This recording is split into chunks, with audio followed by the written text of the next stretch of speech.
दोस्तों, मैं विपिन यादव बात करने जा रहा हूं वापस। आप बोलेंगे कि 17 दिसंबर 82 को रिलीज होने वाली डिस्को डांसर के बारे में बात कर रहा हूं। आप बोलते हैं, हालांकि मैं बी सुभाष जी का बहुत बड़ा फैन हूं और है और रहूंगा, और उनका विश्लेषण भी मैंने किया था, लेकिन वो 7 मिनट का विश्लेषण 30 साल का करियर को बताना था, इसलिए डिस्को डांसर के बारे में ज्यादा बात नहीं कर पाया।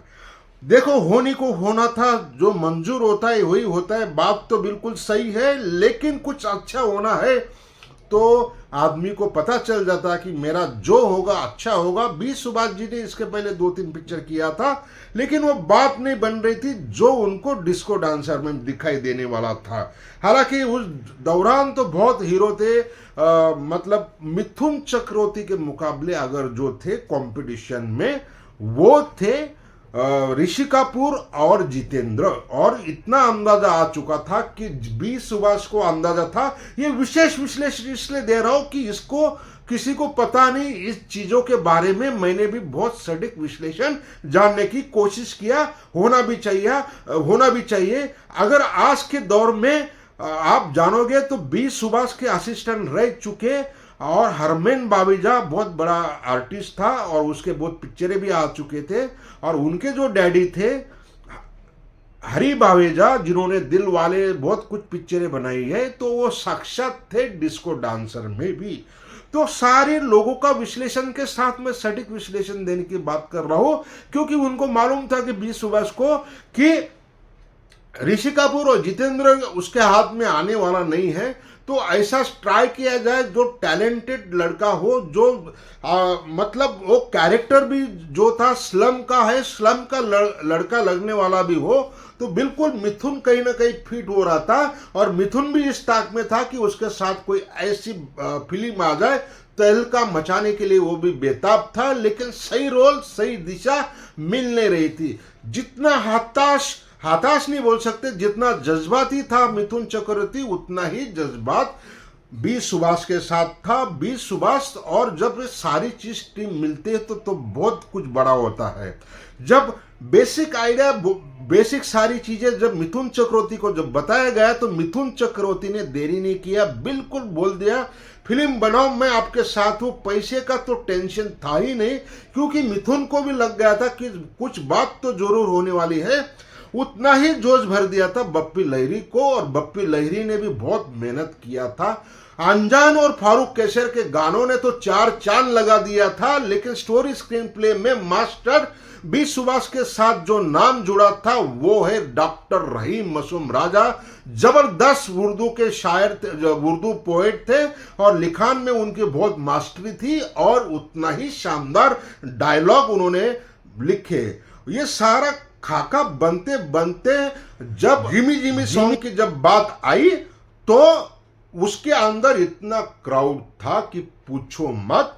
और ये नटराज में सेट लगा था, उतना ही सारे लोगों को इतना क्रेज हो गया था कि ये मतलब इतना क्राउड, इतना जो लोग जमते थे, एस्ट्रास के अंदर तूफान मच गया था। और वो होना भी चाहिए था, बहुत क्रेज हो गया था शूटिंग के दौरान। और याद आ रहा है वो गाना भी जबरदस्त है, और I am a disco dancer उसका तो मत पूछो, जबरदस्त सॉन्ग था।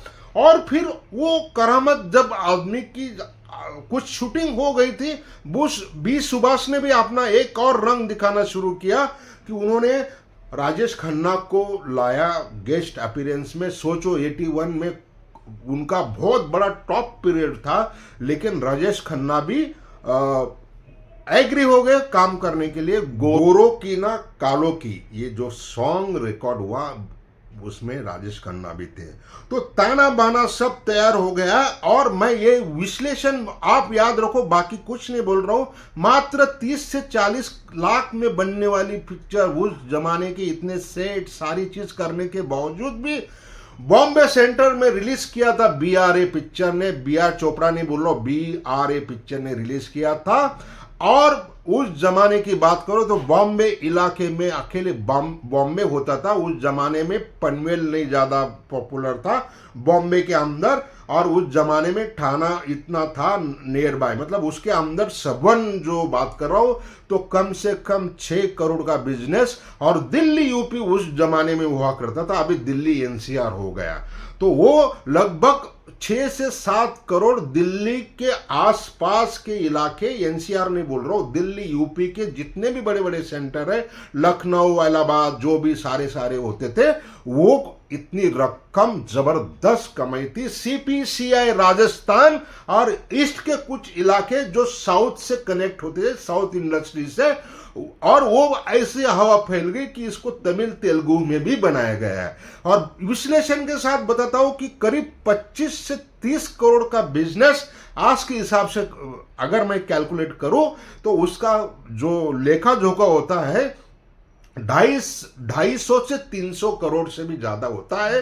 अगर सही की बात करूं, अभी की बात करूं कि डिस्ट्रीब्यूशन राइट्स अगर सही हो तो बी सुभाष के खाते में आज के तारीख में 150 करोड़ से कम नहीं आते।